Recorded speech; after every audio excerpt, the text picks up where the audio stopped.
Guys आज हम लोग देखने वाले हैं कैसे हम लोग वर्चुअल एनवायरनमेंट बनाएंगे, जो कि हमेशा जब भी आप पाइथन में कोई प्रोजेक्ट बनाएंगे उसके पहले आपको हमेशा वर्चुअल एनवायरनमेंट बनाना ज़रूरी है, नहीं तो फिर लाइब्रेरीज या डिपेंडेंसी इंस्टॉल करने में दिक्कतें आ सकती है। तो कैसे करोगे?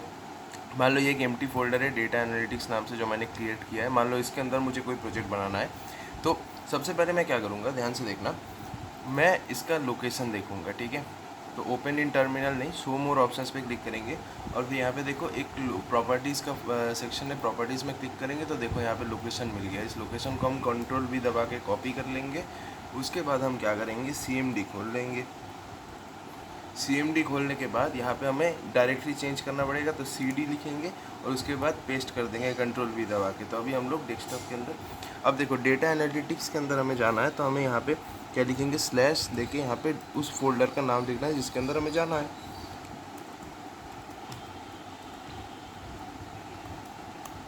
ठीक है, चलो अभी हम लोग डेटा एनालिटिक्स फोल्डर के अंदर चले गए हैं। अब यहाँ पे मुझे जो है वर्चुअल एनवायरनमेंट बनाना है, तो फिर हम कैसे बनाएंगे? देखो चैट GPT में यहाँ पे क्या बताया गया है, देखो क्रिएट करने के लिए हमें पाइथन -m when ये लिखना है, ठीक है। उसके बाद मुझे इसको एक्टिवेट भी करना है, लेकिन वो बाद में हम देखेंगे। पहले हम लोग ये वाला कर लेते हैं। तो पाइथन -m when, ठीक है, एंटर किए। अभी यहाँ पे देखो वर्चुअल एनवायरनमेंट बनेगा, रुक जाओ, काम चल रहा है। जैसा कि आप लोग देख रहे हैं मेरा जो है वर्चुअल एनवायरनमेंट बन चुका है।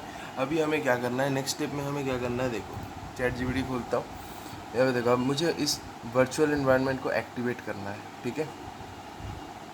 तो ध्यान से देखो, यहाँ पे ये वाला कमांड लिखना है ./vent/scripts/activate, ऐसा हमें लिखना है। तो चलिए लिखते हैं यहाँ पे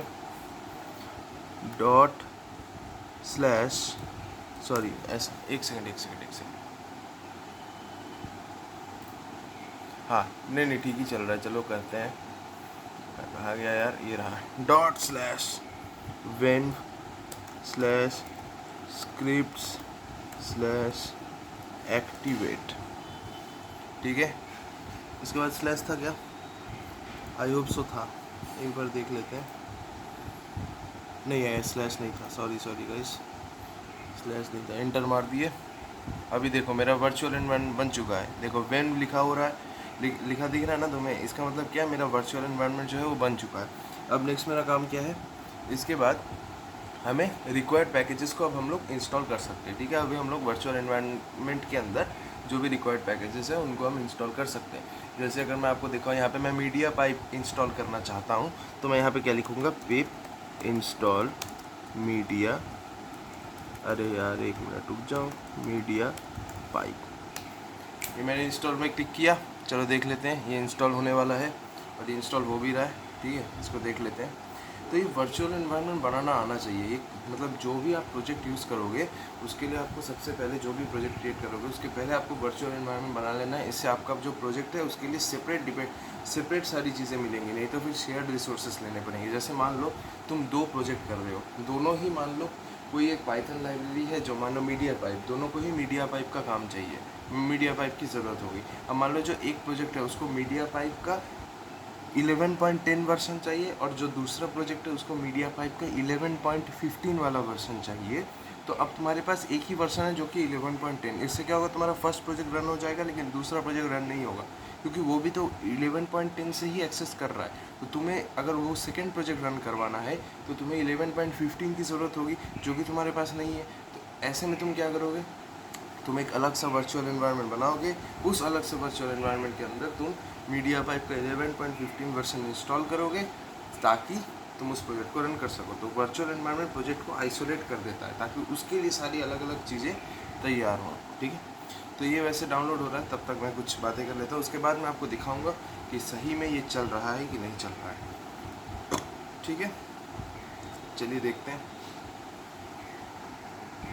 ठीक है गाइस, तो हमारा ये इंस्टॉल हो चुका है पूरा, ठीक है। थोड़ा टाइम लगा, 5-6 मिनट का टाइम लगा है, और इसके बाद हमारा जो है पूरा जो मीडिया पाइप जो है वो इंस्टॉल हो चुका है। तुम चाहो तो इसमें OpenCV भी इंस्टॉल कर सकते हो, जो कि मैं अभी यहाँ पे करूँगा।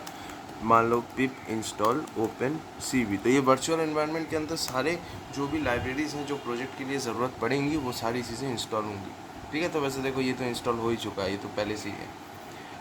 हाँ अच्छा नहीं, यहाँ पे मैंने थोड़ा गलत लिख दिया, पिप इंस्टॉल OpenCV-Python, ये ठीक है। चलो चलिए देखते हैं, अब ये भी इंस्टॉल हो रहा है जैसा कि आप देख ही सकते हैं। और ये देखो ये जब हो जाएगा, चलिए जब जैसे ये ख़त्म होता है फिर मैं आपको दिखाता हूँ।